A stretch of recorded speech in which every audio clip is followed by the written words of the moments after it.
Maul Shadow Lord episodes 9 and 10 are now out, and to describe them in one word, they're dark.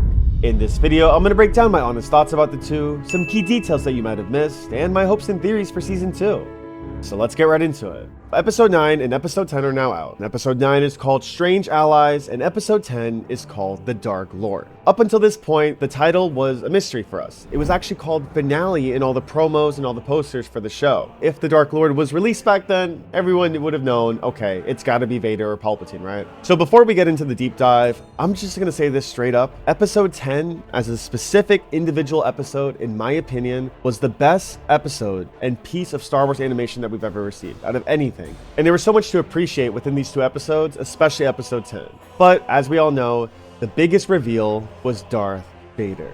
I mean, there was a lot of theories and speculation going around for ages that Vader was going to appear. Obviously, you're not sure how they're going to portray him, but he was very involved. I think the craziest part to me is that he didn't even say a word. If they have Vader in there, he's conversating, say he's showing a lot, right? How are they going to up that in Season 2? Well, they did it in the perfect fashion. They purposely didn't have him say any words, which I think was a genius decision, because now we have so much to look forward to in Season 2. Are we going to see him have some dialogue with Maul? Will they speak about things? That's what we're looking forward to, and I feel like it just makes the intensity and the will for Season 2 even more, and they just did a phenomenal job with that. So absolutely amazing job by their part on that, and now let's get into the actual details about it. The amount of lightsaber duels that we got within those last two episodes were on another level. There were countless duels, countless battles, and it was so action-packed. It was truly amazing to watch. But one thing I really noticed throughout all these duels is that there are different levels to this. I thought that was really interesting to see the different levels of skill between each character. Definitely saw that Devin was probably the weaker out of the bunch. Daki's a little bit more,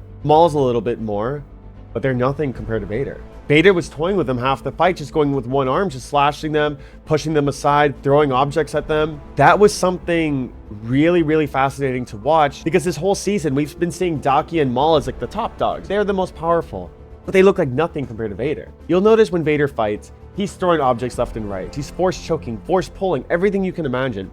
And that was one of Sidious's greatest lessons. There's a comic, I believe it's in the canon Marvel comics around issue 24 or 25, but Palpatine is training Vader in a 1v1 duel. And he tells him, hey, you know why you lost? It's because you're just relying on your lightsaber. You need to throw objects. You need to use the dark side to your advantage. And that's what we see Palpatine do against Yoda back in episode 3.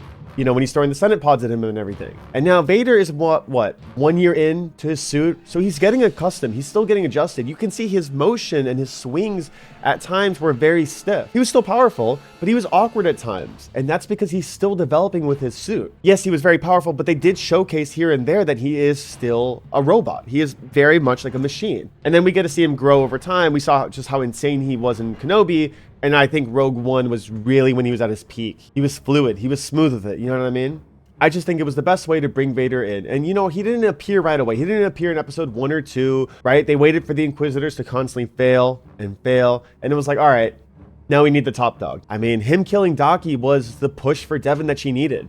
And it was the perfect cliffhanger. She's like, yeah, she's ready. She has rage now. She has a reason. And it's not necessarily to join the dark side, but it's more to defeat the Empire, because she is witnessing now how evil, how ruthless they are. They killed her master in cold blood. You know, obviously we saw Maul leave Daki out for dead. I did see a few comments that are like, well, ooh, why would Maul do that? That's not nice of him and stuff like that. But you got to understand, that's his character. That's who Maul is. And I feel like they did hint that, like, oh my gosh, like, wow, Maul's actually caring about people? No. Yeah, they'll hint at that. But remember, Maul is never a good guy. He is not going to be a good guy in any story or any capacity. And Sam Witwer himself, he even said that. He's a bad guy going up against worse guys. And so when Maul left Daki for dead, it was like, wow, that is a shame. But that's who he is. I'm not surprised by his decision there. Obviously, it was devastating the way Daki died. I mean, it looked like he had like a tear in his eye as he died, and almost like he looked at Devin like he failed her. He feels like he failed her, or because he knows what she's going to become now. He was the drive. He was the only thing keeping her. It's quite emotional. It's quite hurtful, you know? So I think they did a really good job portraying that.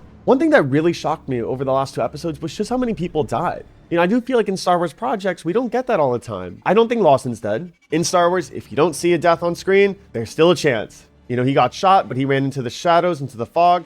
I do believe he's still alive. I definitely believe he's still alive, as well as Marok. As we saw, Marok got force pushed off the edge, but I don't believe that's the end of him. If anything, I think Marok might have a bigger role in Season 2. If anything, I think we'll get some more character development between Marok and the Crow in Season 2. They are both two intriguing characters, and I believe anytime they showed up on screen, their presence was very menacing. And I feel like as fans, when we're watching this, as soon as they hit the screen, I feel like we're locked. We want to pay attention. Like, ooh, what are they doing? What's going on? And the music, everything, you know what I mean? They did such a good job portraying these two characters, and I really hope we get to see more of them in Season 2. But regardless, I do think Season 1 was something that we never saw in Star Wars animation. They just nailed everything within this show. And every episode just got better and better and better. And as a fan, I feel like if you're watching this video, perhaps you can agree, but I was hooked. I was just hooked from start to finish, and I loved it.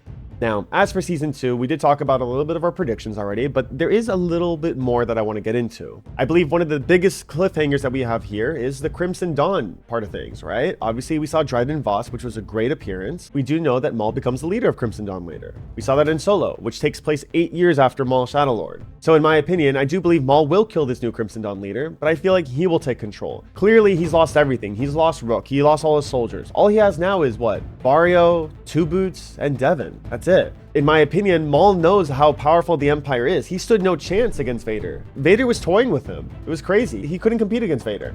So now Maul knows, okay, I can't take them alone.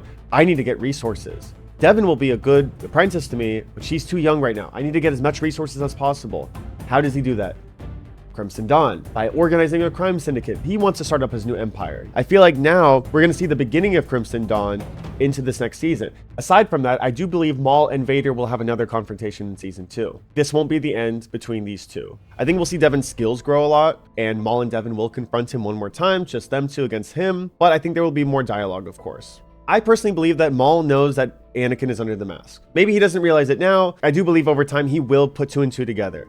As we saw in Season 7 in the Siege of Mandalore arc, he had visions. He had visions that Anakin would become Sidious's apprentice. So all he has to do is just put two and two together, and he'll know that Vader is Anakin. That one scene in Episode 8 when he says, I won't let him do this to anyone else, right? He might try to lend a hand to Vader. He might try to say to join him, right? He might say that it won't work, of course, but he might try to get Vader to his side. He tried to do it with Marok a little bit. He said, yeah, to the Inquisitor, Sidious is going to do to you what he did to me. We'll see. I think Maul will try to lend a hand to Vader. Vader won't have it, of course. But regardless, I think Season 2 will be absolutely incredible. And just banking off how Season 1 was, I think the love and the hype for the show will be even more. Now, one thing I do want to mention is the release date and the time frame for Season 2. We don't have a time yet, we don't have a release date, but I do believe it won't be so long before we get it. Because from what I'm aware of, they already finished Season 2. Maybe February, maybe March time. That could definitely be an option on the table. Would be awesome. That way we don't have to wait so long. And, you know, at the end of the day, we just get more Star Wars. With that, that would kind of put us at a really good timeline. Maybe we get Ahsoka later this year around October, November. Then we got Maul Shadowlord Season 2 around February, March. And then we got Star Wars Starfighter in May time. And maybe some other animated projects as well. Who knows? Maul Shadowlord has truly risen to become my personal favorite Star Wars animated show as a whole. Oh, and by the way, guys, I hope you guys like my new setup. This is a lovely hotel setup for the time being. We might have like 1 or 2 videos here, and then we'll be back to our original. But with that, that concludes our final breakdown on Maul Shadowlord Season 1. But I want to know from you guys, what were your honest thoughts about the last 2 episodes? What were your thoughts on the season as a whole? And most of all, what are your hopes for Season 2? Let me know in the comments below. Thanks for watching, and may the Force be with you always.